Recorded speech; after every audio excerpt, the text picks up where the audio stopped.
Hey everybody! Today we're back because we're going to go ahead and reiterate what we were working on yesterday and what I'd like for you guys to do today. Or, excuse me, what Miss Maynard and I would like for you guys to do today, because this video is also going to her class as well.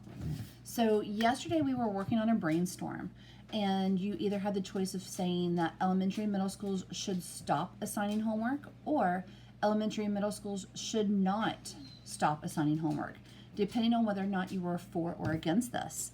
So I went ahead and wrote with you guys. I created my own brainstorm to show you how I'm going to convert that into our graphic organizer, which is what our goal is today. So first things first, I went ahead and went with the popular claim that I know most of you guys are probably going to pick, that elementary and middle schools should stop assigning homework. Oh, wait. Forgot a period.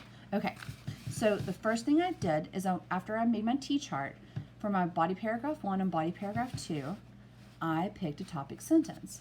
Now, I looked at the brainstorm that we had created yesterday, and for my first topic sentence of my first body paragraph, I put students work enough at school. And yes, I know that C is a little bit off, but hey, we're going to go with what we have right now.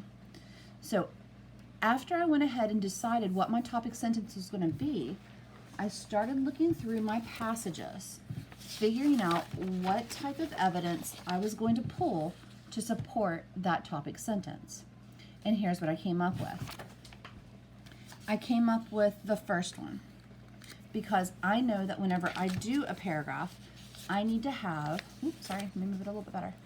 I need to have a direct quote. So what I did is I put detail 1 from passage 1, Hinsdale and Burridge limit amount of homework. I didn't have to write in a full sentence. This is just a brainstorm. So I decided that I wanted that to probably be my direct quote, and also that was an example of ethos. It was from an expert. My second detail, after I sat there and looked through all of my passages again, was to go ahead and figure out that I was going to do a paraphrase from passage 2 that talked about how in 2002 most students have homework 3 hours and 15 minutes every evening. And that was an example of logos. So far, I've pulled out a ethos example and a logos example. Now, you guys are used to doing this, a direct quote and then a paraphrase, because I want you guys to have a direct quote in each of your body paragraphs.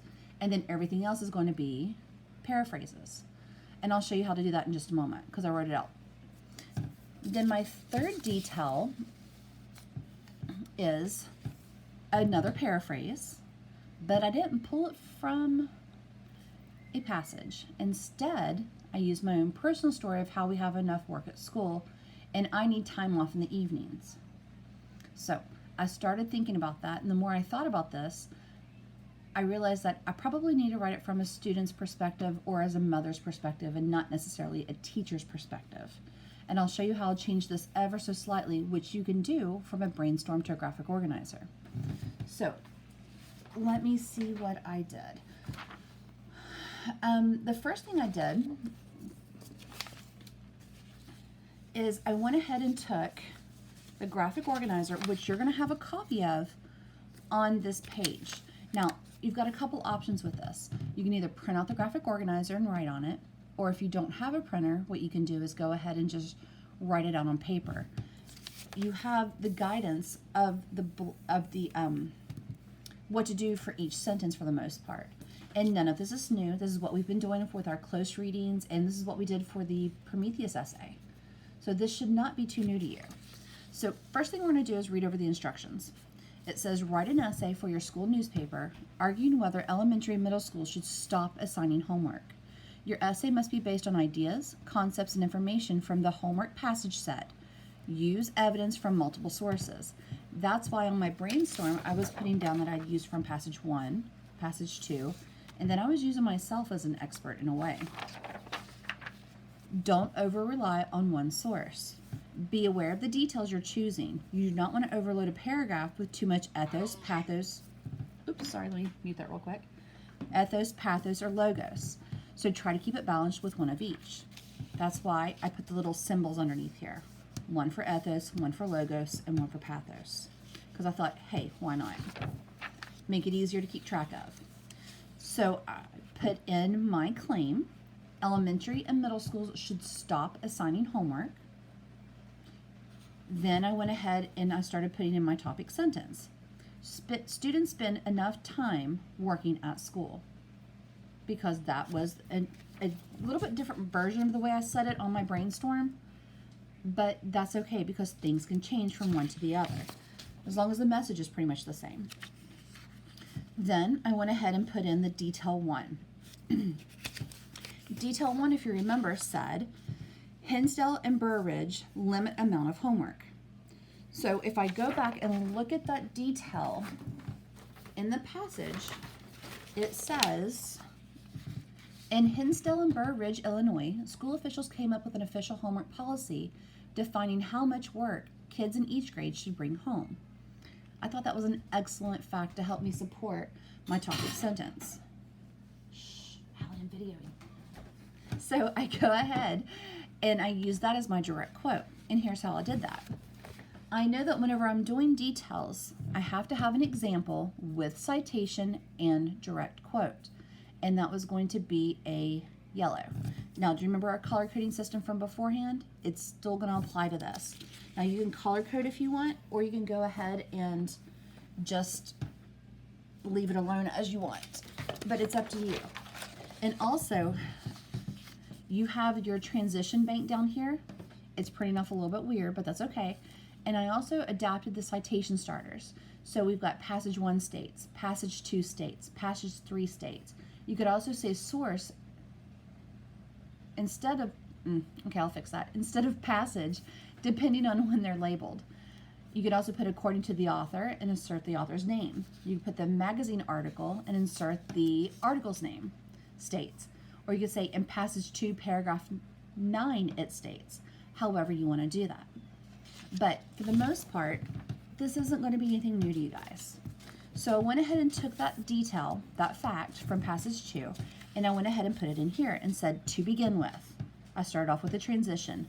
In passage 1, it states, in Illinois, and then I put in my direct quote, school officials came up with an official homework policy defining how much work kids in each grade should bring home. End quote. So I need to make sure I put in my quotation marks. Now, all I did right now is I put in my details.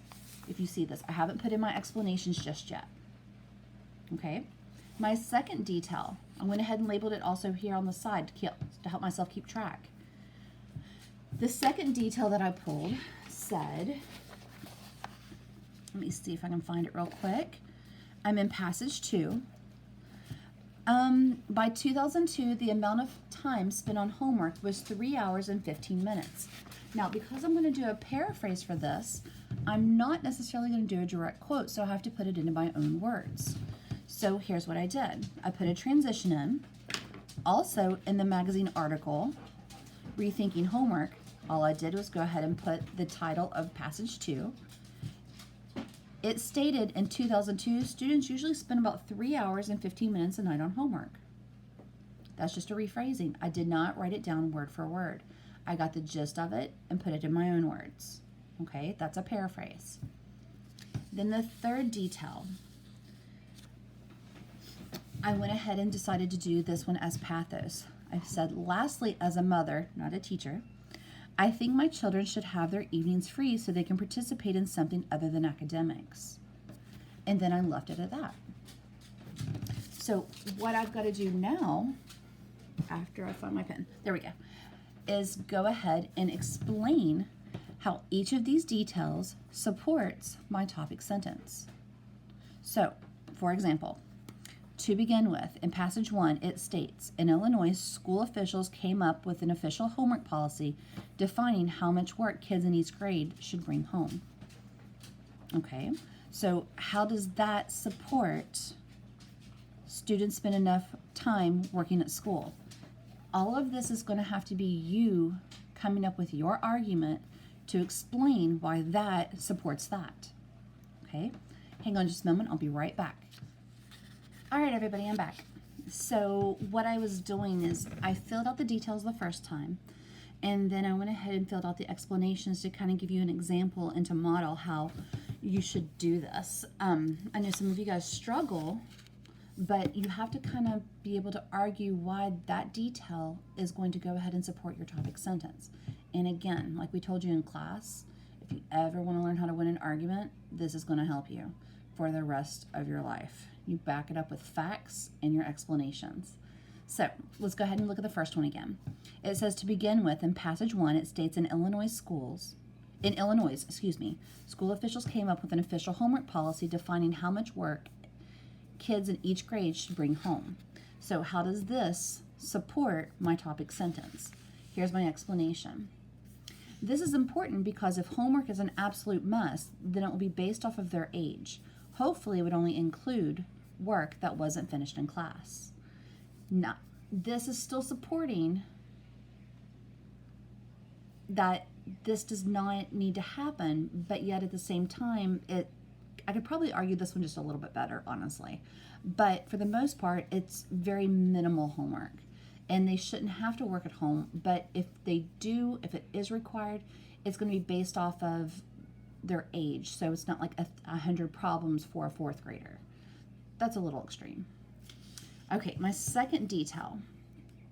Also in the magazine article, Rethinking Homework, it stated in 2002, students usually spend about 3 hours and 15 minutes a night on homework.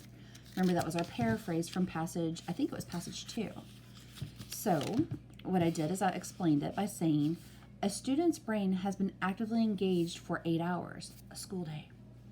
They need to rest instead of continuing for an additional 3 hours. It is important brains recharge. And that's me explaining how this detail supports students spend enough time working at school. My third detail says, lastly, as a mother, I think my children should have their evenings free so they can participate in something other than academics. My explanation, my reasoning is, if my son and daughter have to spend their evenings doing homework, it takes away from the time they could be spending doing things they love, like taekwondo and playing the piano. So that explains, again, why students spend enough time working at school. Now, the more I sit here and look at this, I think my topic sentence needs to be a little bit stronger, and I can do that because I'm still in the early stages of this. So, students spend enough time working at school, and let me think. Students spend enough time working at school. I'm going to turn this sideways for just a second. And I'm going to write up here because that's what I get to do in my graphic organizer. Students spend enough time working at school and